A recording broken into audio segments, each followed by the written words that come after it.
As hemoglobinopatias são distúrbios genéticos das cadeias de globina da hemoglobina. Dentre elas, a doença falciforme é a desordem hematológica mais comum, mais hereditária mais comum.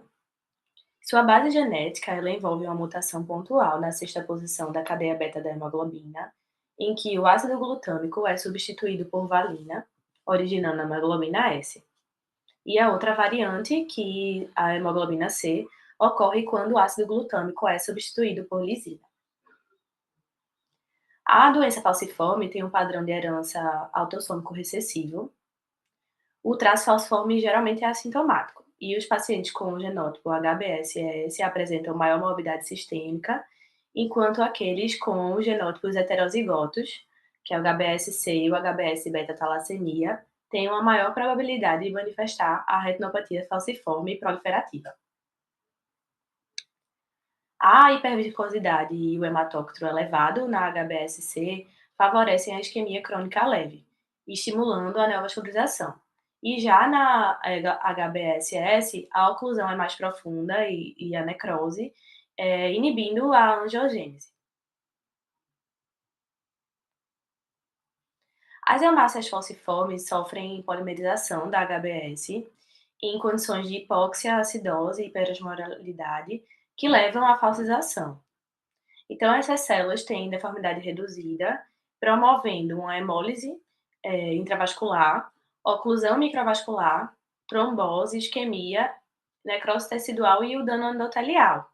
E quando tem esse dano endotelial, tem o aumento da adesão das proteínas da matriz do endotélio, com aumento do ICAM1, VCAM1, angiopoetinas e VEGF.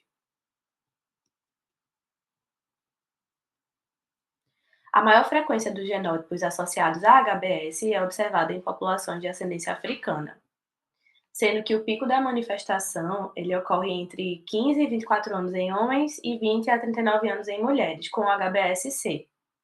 E o risco de desenvolver a retinopatia, ele aumenta com a idade. E os homens, eles são mais afetados, geralmente.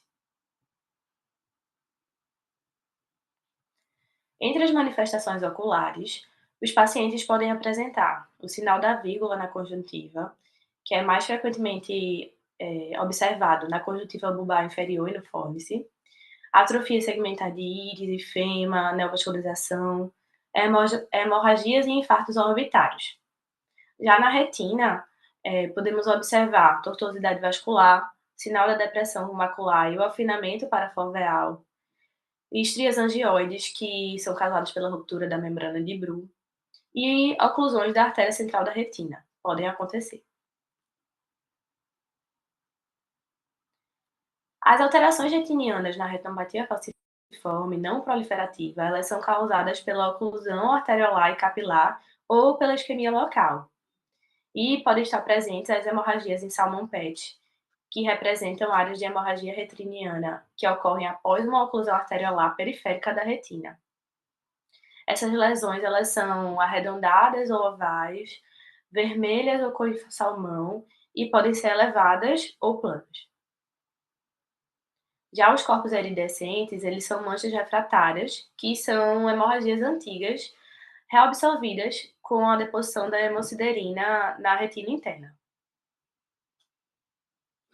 E as lesões em Black Sunburst são áreas localizadas da hipertrofia do EPR, hiperplasia e migração do pigmento na retina periférica. Goldberg classificou a retinopatia em 5 estágios diferentes. O estágio 1 representa as oclusões arteriais periféricas. O estágio 2, com anastomoses arteriovenosas periféricas sem extravasamento. E o estágio 3, com neovascularização periférica em Sifan. Esses neovasos, eles crescem como um leque marinho, então daí o nome. E à medida que essa neovascularização cresce ao longo da superfície retiniana e sobre o vítreo, a atração vítrea pode resultar em hemorragia vítrea intermitente, que já se iniciaria com o estágio 4, que seria com presença de hemorragias vítreas, e o estágio 5 com descolamento de retina tracional ou o descolamento combinado.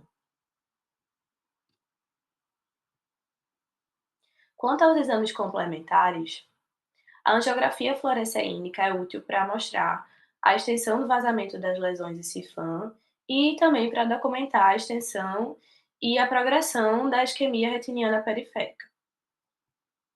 A angiografia por OCTA pode revelar anormalidades na microvasculatura retiniana, com detecção da isquemia macular e plexo capilar profundo.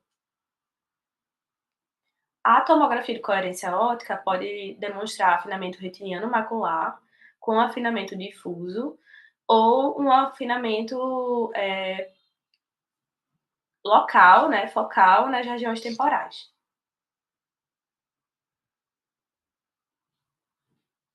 Atualmente, não há uma terapia para a retinopatia falciforme não proliferativa. Sendo assim, o manejo da retinopatia nos estágios 1 e 2 é a observação. O tratamento para o estágio 3 tem o objetivo de prevenir o risco de progressão, sangramento e descolamento de retina. Embora a regressão espontânea da neovascularização em CIFAM ocorra em cerca de 60% dos casos, o laser ele é indicado em casos com risco de complicações. Então, a fotocoagulação a laser ela é geralmente considerada se houver um crescimento rápido ou aumento das lesões neovasculares, com tração vítrea progressiva ou sangramento dessa lesão neovascular. O laser também tem seu uso considerado em caso de não perfusão periférica extensa e nos pacientes com neovascularização que apresentam uma baixa adesão ao cronograma de acompanhamento. Os anti-VEGFs, eles reduzem a neovascularização e podem ser úteis antes da cirurgia para reduzir o sangramento intraoperatório. A vitrectomia ela pode ser indicada nos casos de hemorragia vítrea refratária ou bilateral, quando há um descolamento de retina tracional ou reumatogênico e na presença de tração vítrea macular significativa.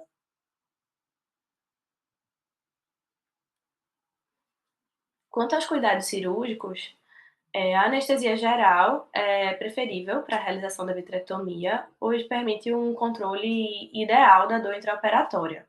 Mas quando essa anestesia ela for contraindicada, a anestesia subcutânea ela é preferível quando comparado ao bloqueio retrobulbar, pois pequenas elevações da pressão intraocular, elas podem comprometer a circulação em pacientes com anemia falciforme. A transfusão sanguínea de troca parcial pré-operatória, ela pode para aumentar a hemoglobina A, pode ser considerada, e durante a cirurgia é importante garantir a hidratação e oxigenação intraoperatórias adequadas.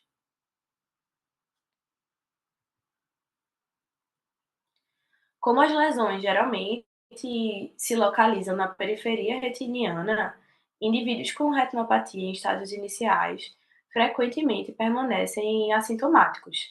Então, se recomenda que os pacientes realizem exames de fundo de olho a cada anualmente, a partir dos 10 anos de idade, por um especialista em retina.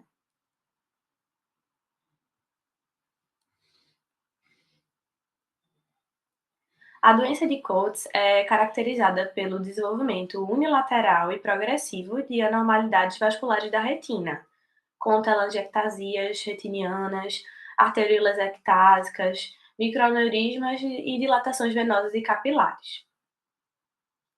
Há uma predominância do sexo masculino, porém não foi demonstrado associações raciais ou étnicas específicas. É observado com maior frequência em pacientes com menos de 8 anos de idade, embora possa ocorrer desde o primeiro mês de idade até acima dos 60 anos. Ainda não foi identificado qualquer padrão hereditário e nenhuma associação entre doença de Coates e doenças sistêmicas foi encontrada, mas a instabilidade cromossômica dos cromossomos 3 e 13 foi apontada como uma das causas. Outros genes que foram implicados incluem o gene do pseudoglioma da doença de Norrie, CRB1 e PANC2. A doença é causada principalmente por aneurismas e vasos telangiectásicos na retina temporal, e em sua fisiopatologia A ruptura da barreira hematorretiniana, com perda de pericitos e células endoteliais, que levam ao espessamento da parede vascular e aneurismas saculares e fusiformes.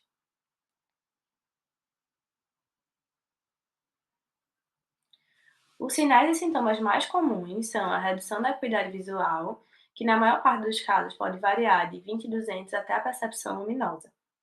O estrabismo e a leucocoria também, fato que justifica o diagnóstico diferencial com retinoblastoma, especialmente quando se apresenta em crianças de cerca de 4 anos de idade. Quanto aos achados clínicos, na maior parte dos casos não observamos alterações no segmento anterior, mas a neovascularização da íris e do ângulo da câmara anterior ou um glaucoma neovascular podem ser observados em casos mais avançados. As anormalidades vasculares incluem telangiectasias, dilatações aneurismáticas e aumento da tortuosidade da retina equatorial e periférica, que afetam principalmente os quadrantes inferior e temporal. Os vasos anormais, eles apresentam vazamento e exudação em diferentes graus. E devido ao extravasamento vascular, podemos observar exudatos duros, que podem ser periféricos ou centrais, e esses exudatos eles variam em tamanho e tendem a ocupar o polo inferior. A acuidade visual pode ser comprometida devido à infiltração na fóvea, com formação de edema cistoide, macula cistoide ou pelo descolamento exudativo da retina. Podemos classificar a doença de Coates em estágio 1, quando há telangiectasia retiniana isolada, estágio 2, com telangiectasia e exudação, sendo que o 2A seria quando tem uma exudação extrafoveal e 2B quando foveal. O estágio 3, quando há descolamento exudativo da retina. O 4, com descolamento de retina total e glaucoma secundário. E o 5, já na fase terminal, com fitrizes bulbi. Para a complementação diagnóstica, podemos utilizar a tomografia de coerência óptica, ultrassonografia e angiografia com fluoresceína. As características da angiografia fluoresceínica incluem os vasos telangiectásicos, microaneurismas, vazamento perivascular precoce e progressivo e a não perfusão capilar periférica. Na OCT, podemos observar exudato hiperreflectivo, edema cistoide e fluido subretiniano. E a ultrassonografia, ela pode mostrar um descolamento de retina, mas que não apresenta massas sólidas ou calcificações. Em relação ao tratamento, a observação é recomendada quando a doença envolve vasos telangiectásicos mínimos, com pouca ou nenhuma exudação, e quando não há ameaça iminente à visão ou em olhos cegos. A base do tratamento é a ablação a laser ou a crioterapia em áreas de telangiectasia e não perfusão. Então, o tratamento a laser ele pode ser realizado em caso de telangiectasia com exudação, com o objetivo de obliterar a vasculatura normal e eliminar a hiperpermeabilidade dos aneurismas. Então, o laser ele pode ser usado com fotocoagulação direta das anormalidades vasculares, mesmo quando há a presença de fluido subretiniano. A crioterapia é normalmente indicada se a telangiectasia periférica com descolamento exudativo impedir a fotocoagulação a laser adequada. E a cirurgia pode ser realizada se houver descolamento total da retina, hemorragia vítrea refratária ou complicações secundárias. Já a terapia intravítrea com anti-VEGF pode ser um tratamento adjuvante útil nos casos resistentes à terapia ablativa isolada e na redução de fluido subretiniano e das exudações.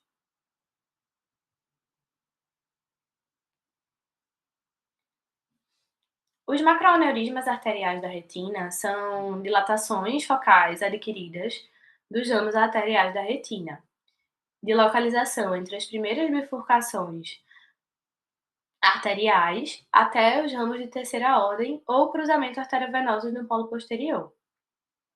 Ela ocorre tipicamente ao longo dos ramos temporais, frequentemente em pontos de bifurcação ou cruzamento arteriovenoso.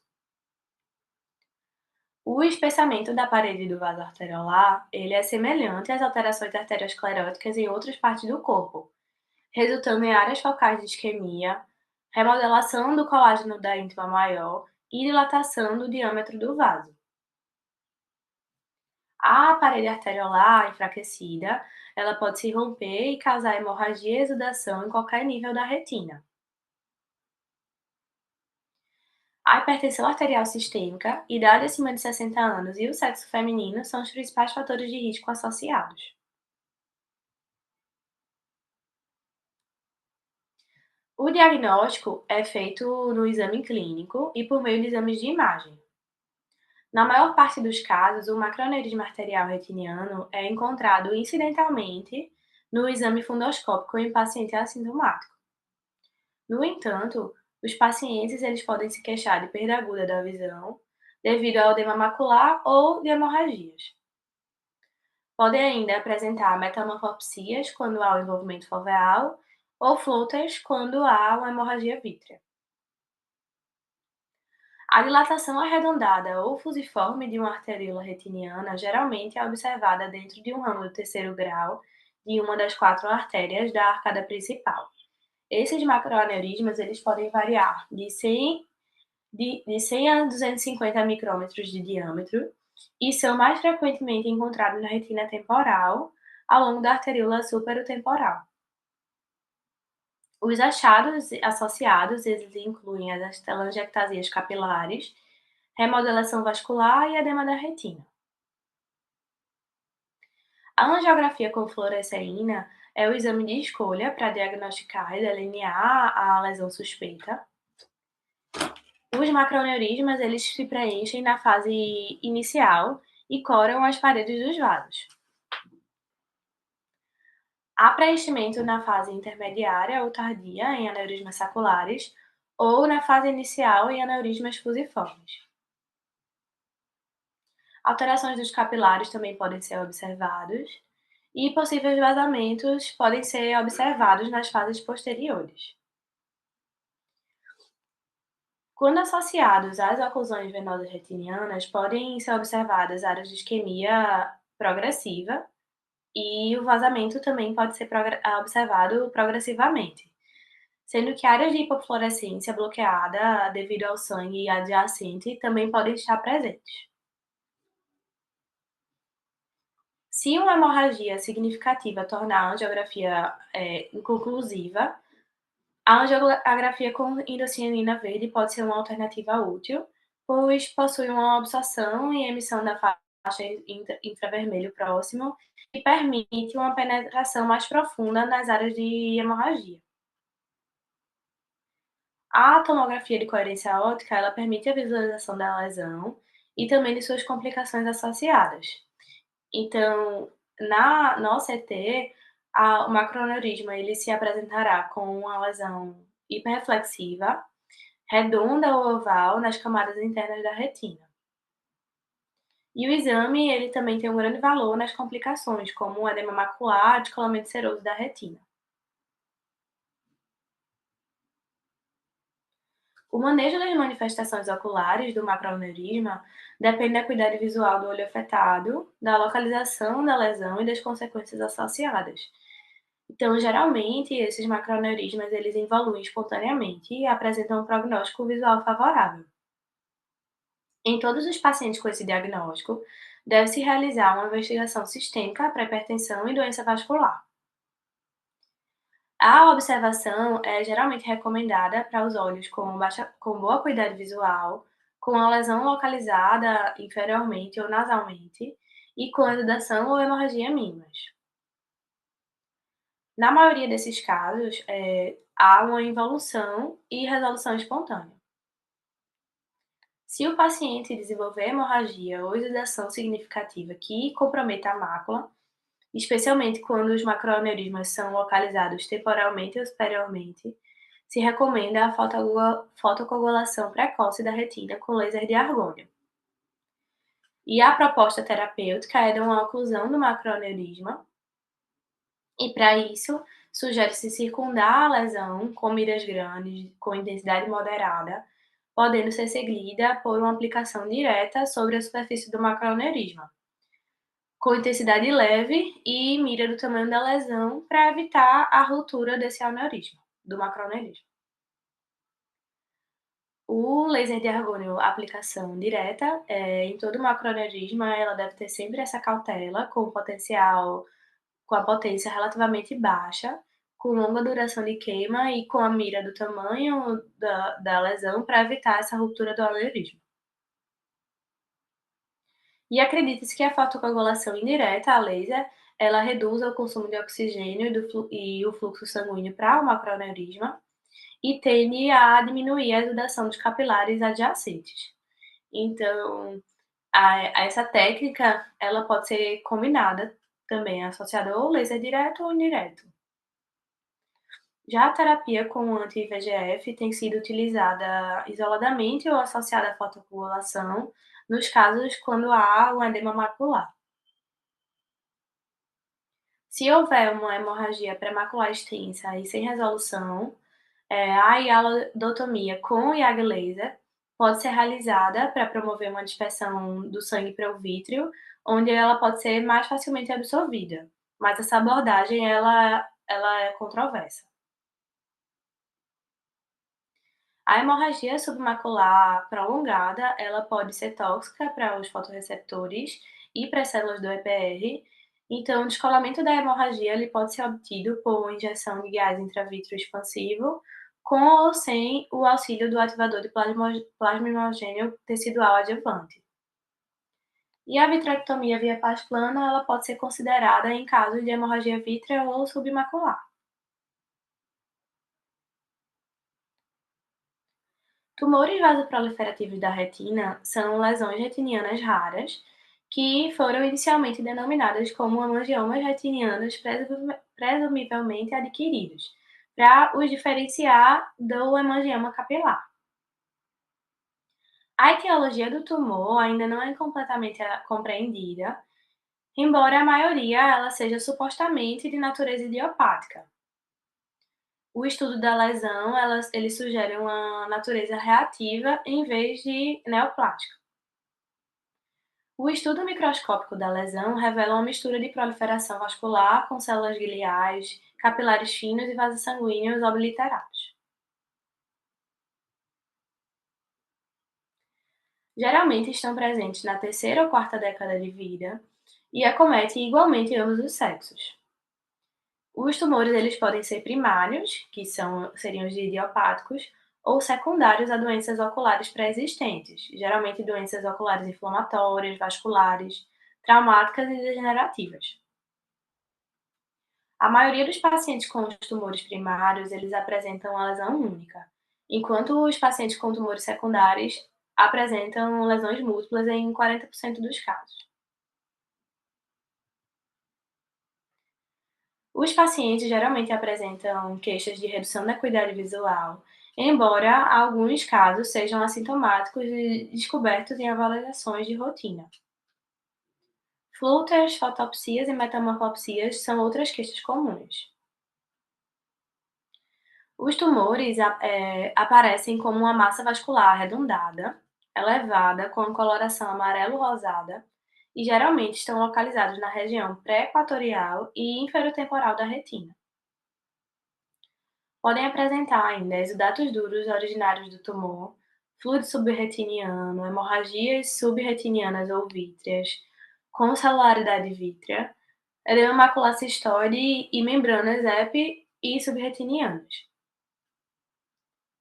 Os tumores, eles podem apresentar vasos nutridores, embora com menos dilatação e tortuosidade quando comparado aos hemangiomas capilares da retina, que seria o seu principal diagnóstico diferencial.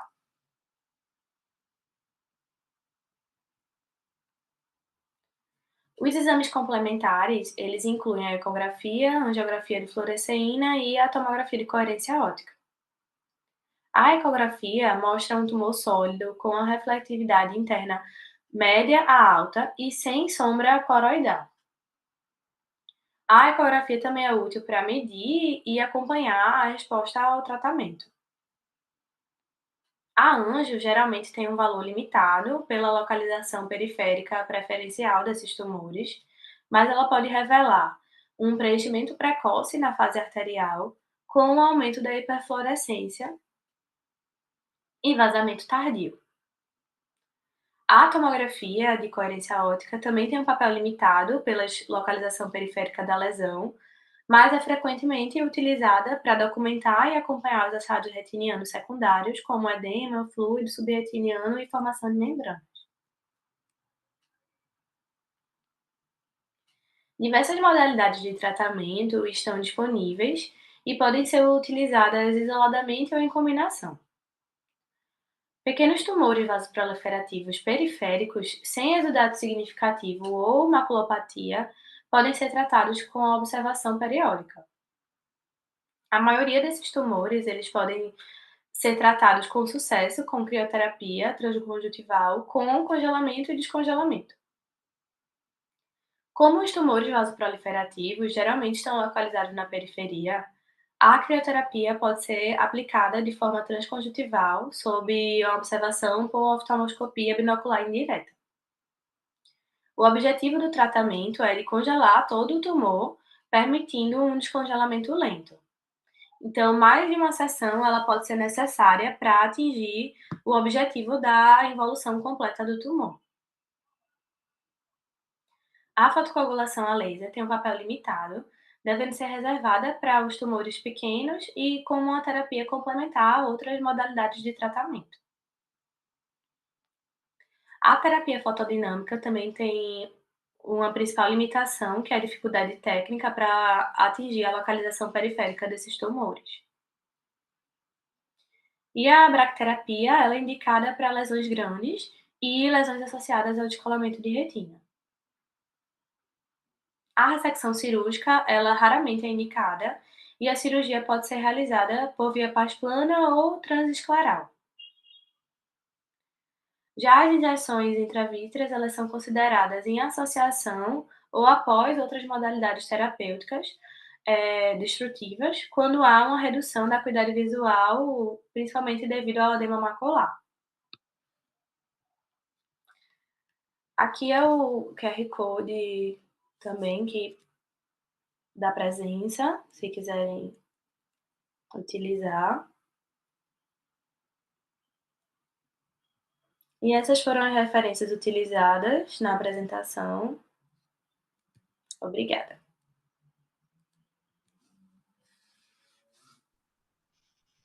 Parabéns, viu, Júlia, pela sua aula bem completa.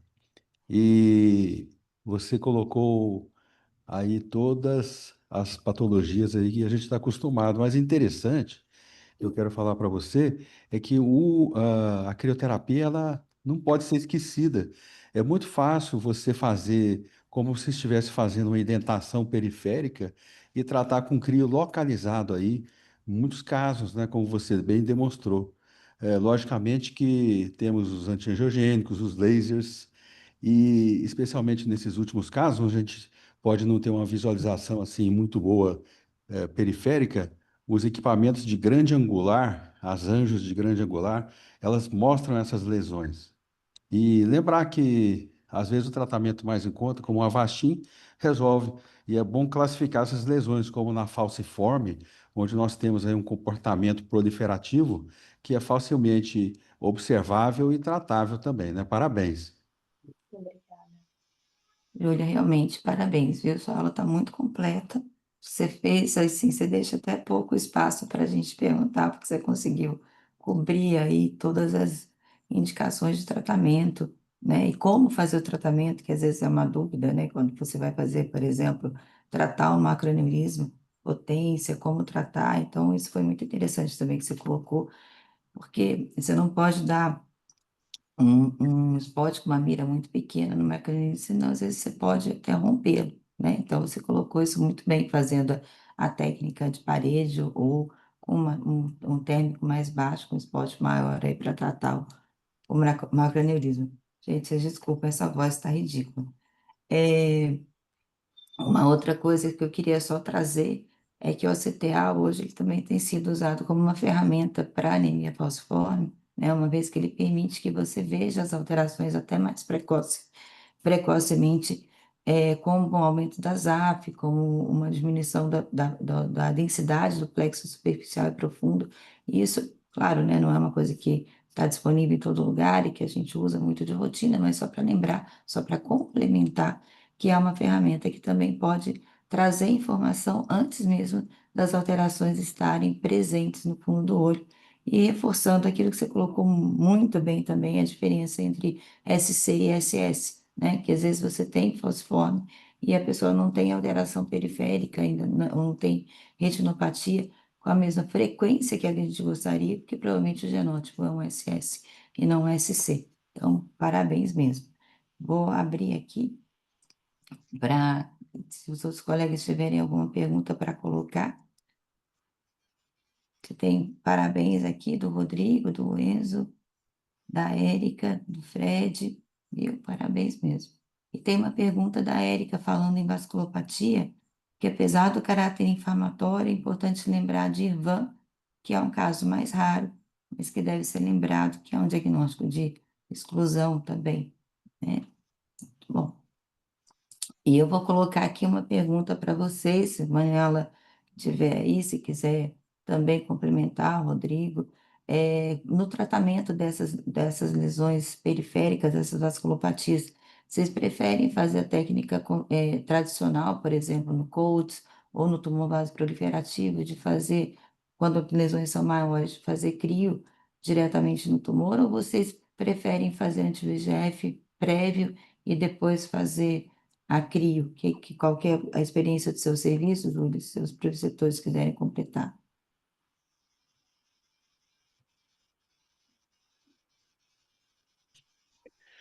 Tá sem som, Eu Manuel. prefiro fazer ah, o laser ou o crio mesmo, porque é mais fácil, né, de fazer, né? Você dilata o paciente. Em alguns casos você indica o crio, é localizado, você faz ali rapidinho, né, com anestesia local. Mas o tratamento antiangiogênico também é muito bom, né? Mas quando é muito periférico assim, não está causando sintomas, às vezes você pode optar por essa terapia, né? A nossa experiência lá na fundação é que, como a gente tem um crio para fazer esse aerobuckle lá, é bem uma indentaçãozinha muito boa, né? Aquele crio com a ponta da Ali Meditech. Eu acho que vocês têm essa ponta também para tratar os tumores. Você sai bem com o crio e antiangiogênico pode ser programado sim também. Mas geralmente eu gosto mais para aquelas lesões mais centrais, onde envolve o Coates, já lesões aí que tem mais exudação, mais centrais. Então, assim, aqui Perfeito. também, assim, até pela disponibilidade da CRIO. Ela tá mais fácil, a gente acaba preferindo a CRIO, né? No SUS, né? Nem sempre a gente tem a disponibilidade ali do anti-VEGF assim que precisa, mas, assim, ambas as possibilidades, elas são usadas. Agora, a taxa aqui de incidência da gente de tumor de Coates, né, é pequena. Então, são casos pontuais que a gente recebe no serviço, no HC e no CEOP, e acaba tratando preferencialmente com CRIO, as periféricas. Legal.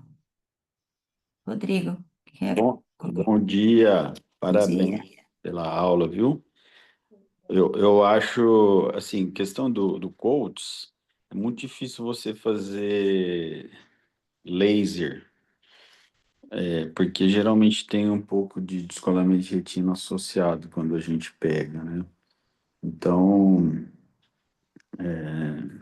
é mais difícil. Quando você tem o Coates-like ou uma doença mais branda, que você não tem descolamento de retina, aí você pode fazer o tratamento a laser, né? Mas Coates, via de regra, acaba fazendo o crio, né? E no tumor vasoproliferativo, você tem que ficar muito atento à causa. a maioria deles, dos tumores vasoproliferativos, eles cursam com edema de mácula. E depois que você trata, forma às vezes uma membrana epiretiniana, depois de 2 anos. E, por exemplo, se o tumor é causado por parsplanite, né? Aí você tem que tratar a parsplanite. Uma coisa antiga, mas que funciona, é você fazer laser na periferia da área que não tem o tumor vasoproliferativo, né? E o tumor vasoproliferativo, ele normalmente não responde muito bem ao laser. Ele é uma lesão muito espessa, né? E então o CRIO, então eu uso sempre anti-VEGF, né? E CRIO. Se você não fizer o anti-VEGF, geralmente você tem um risco maior de sangramento, né? E o próprio anti-VEGF ajuda a regredir o tumor, mas não é um tratamento isolado, né? Ele é um adjuvante no tratamento do tumor vasoproliferativo, na minha opinião. Rodrigo, como você usa a multimodalidade na detecção, na imaginologia aí do vaso proliferativo? Você já pede de rotina para esses pacientes? O grande angular, por exemplo? Não, a gente tem agora, né, 2 aparelhos para fazer a imagem dessas lesões, né? A gente hoje tem essa facilidade, mas quem não tem, né, também pode lançar mão, às vezes, de técnicas mais simples, né, até filmar com o celular a periferia. No começo do serviço de onco aqui, há 10 anos atrás, a gente não tinha nem RETCAM. E eu tenho vídeo de filme de celular, de retinoblastoma, né? Não só de tumor vasoproliferativo. E depois, com o tempo, você vai aparelhando, né? Mas hoje, nós vamos fazer uma reunião aí, estamos bolando uma reunião para o segundo semestre com o pessoal da China, e eles têm um aparelho que já tem um ângulo de visão bem bacana. E, inclusive, o OCT, um ângulo também interessante, né? Basecam. E eu acho que isso vai ser um aparelho que vai ser relativamente barato, né? Um retinógrafo. O retinógrafo, estou falando, não o OCT, né? Só o retinógrafo, que vai ajudar muita gente aí um serviço que está começando a documentar essas lesões também. Mas o grande angular, com certeza, é muito bem-vindo, né? Para tumor vasoproliferativo, para CULTS. E, por último, que nem a Francine falou, acho que a grande característica desses aparelhos novos, né? Do Dream OCT e do Tward Pi, né, que são os dois novos, a capacidade de eles fazerem OCTA numa região de um campo grande da retina, com uma rapidez impressionante. Então, principalmente para as doenças que foram mostradas na aula, que você vê má perfusão, você provavelmente não vai precisar mais injetar contraste no futuro próximo, né? Contraste não, desculpa, corante, fluoresceína. E, por último, ela comentou, né, sobre você triar pacientes que têm talassemia e sempre avaliar periodicamente.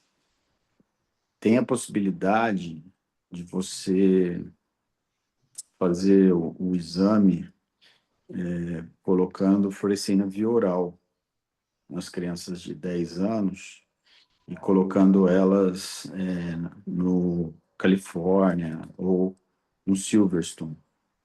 Nós estamos fazendo um trabalho agora com o HOP e é impressionante o que a gente consegue detectar de alteração mesmo nas crianças que só trataram com anti-VEGF, né? Aquelas que não tiveram, vamos dizer assim, uma neovascularização importante, o que tiveram e regrediu, né? Elas continuam com alteração vascular na periferia. E mesmo nas crianças que fazem laser, é importante você fazer esse monitoramento depois. Então,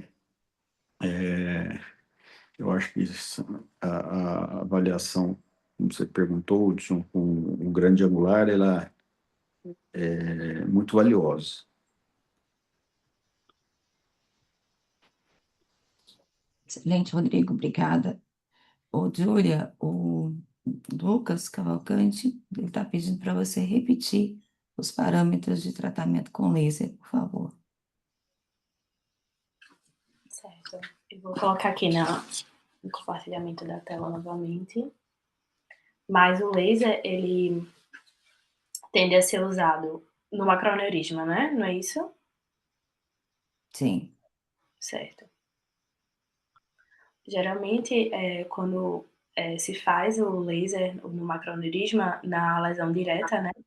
Para evitar a ruptura desse aneurisma, deve ser feito com uma potência baixa, com uma mira maior do tamanho da lesão e com uma intensidade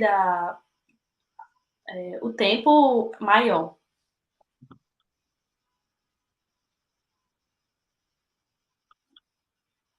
Então, Tem que evitar spot pequeno, Lucas, para que você não rompa o microaneurysma, para que ele não sangre. Então, você deixa um spot maior envolvendo o aneurisma e uma potência menor com laser mais lento. A outra opção é você fazer laser em volta do aneurisma, que aí você faz um laser que chama um laser em parede, que você faz um bloqueio, você cerca o macroaneurisma e aí ele vai invaginar por perda de nutrição, no caso, né? Parede, circundando o macroaneurisma. circundante. Isso. Muito bom.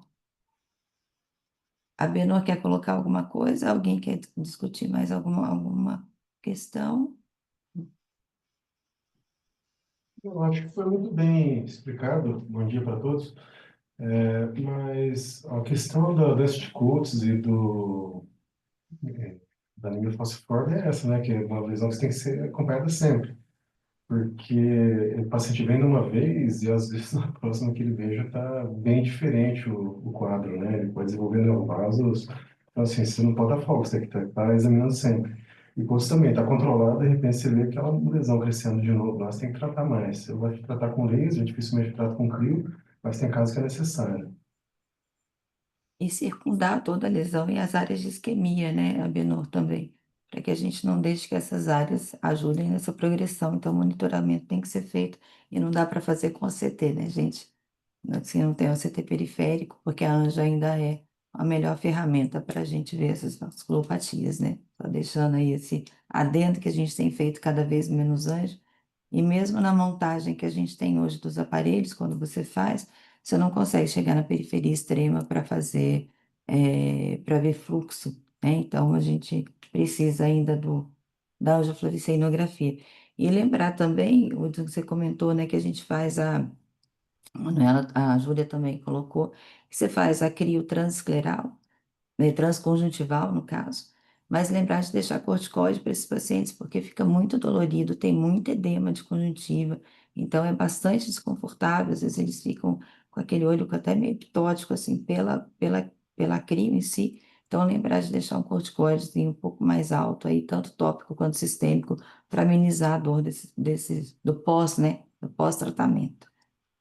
Muito bom, Júlia. Parabéns mais uma vez, Manuela. Parabéns, muito obrigada a vocês aí do CEOP. E eu acho que. O Enzo, desculpa, tá com a mãozinha levantada. Enzo, por favor. Desculpa, que agora é que eu vi. Bom dia, parabéns pela aula.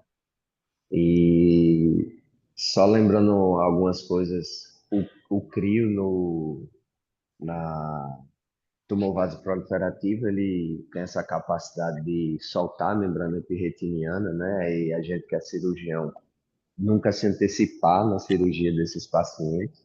63% podem descolar a membrana epirretiniana só no crio, né? E lembrar que se o tumor for maior que 6 milímetros, eu acho que sempre é válido começar com crio, mas nunca pesar a mão no crio. Crio descola muito retina quando faz com muita vigorosidade, né, com muita força. É melhor sempre espaçar as sessões, de preferência a cada 2, 3 meses, nunca antes disso para reaplicar o crio, mesmo que você ache que tenha feito pouco, é melhor esperar para não inflamar muito o olho, exudar, né, descolar a retina. Eu fui fellow com o Rich, que é um cara que tem maior volume no mundo de coaches lá na Índia, e ele me ensinou bastante. Eu nunca fiz, aí já a professora, vou passar a bola para a professora Francine, que é quem faz as cirurgias mega difíceis aí. Essa, assim, tecnicamente nem é tanto, mas ele drena o fluido subretiniano e faz o crio. É bem interessante as cirurgias dele. É algo que a gente não é uma cirurgia, né, bancomacular, como da Francine, mas é bem interessante. Eu acho que a gente, nos casos mais avançados, pode começar a pensar. Realmente é algo que dá para salvar alguns olhos a mais. Ele tem uma casuística muito interessante. A Carol sempre usa muito corticoide, ela não gostava muito no Colts, indo para o Colts, do anti-VEGF, ela é muito resistente, porque volta muito rápido, né? Principalmente o fluido, ele age muito pouco tempo, aí você tem que injetar muito. Nos casos iniciais, retina plana, eu particularmente gosto do anti-VEGF, que a gente sabe que o Colts, mais em pacientes jovens, você ficar fazendo corticoide, pode dar catarata, né, e glaucoma. Mas ela nunca fazia, nunca, absolutamente nunca, anti-VEGF, não sei mais recentemente agora, e sempre o corticoide. E a preferência dela era muito pelo crio. Ela tem uma mão muito, muito boa, né, no crio, pelo retinoblastoma, e um volume muito grande também de Coates.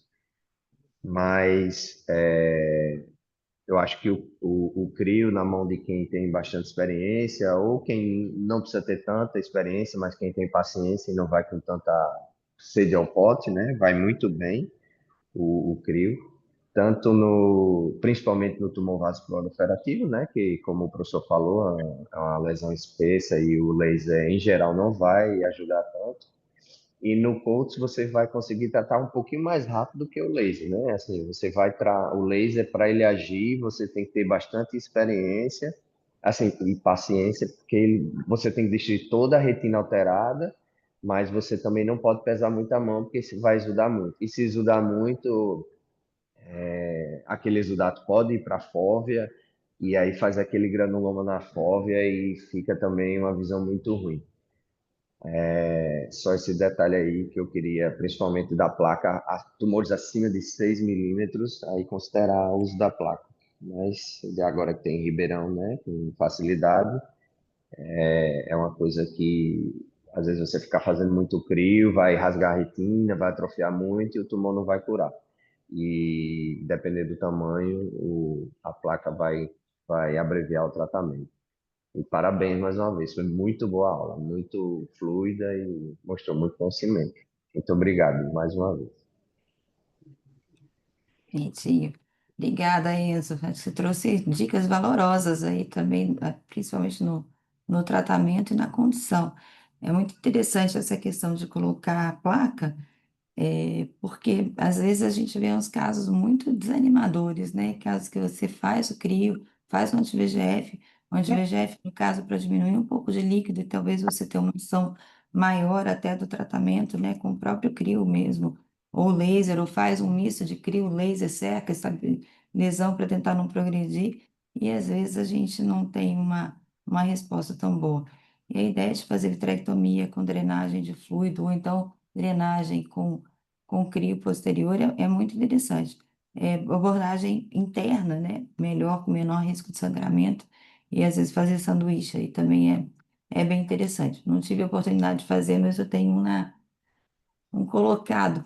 Eu só não fiz porque, nesse caso específico, porque esse rapaz a gente fica com um pouco de medo da reação secundária, e às vezes são pessoas novas, e às vezes esses olhos, quando não funcionam, eles podem evoluir para atrofia, né? Então você tem que ter um pouquinho, às vezes, até de, se você não tem muito prognóstico, mas até de mão para evitar as outras complicações, que são as complicações estéticas também, né?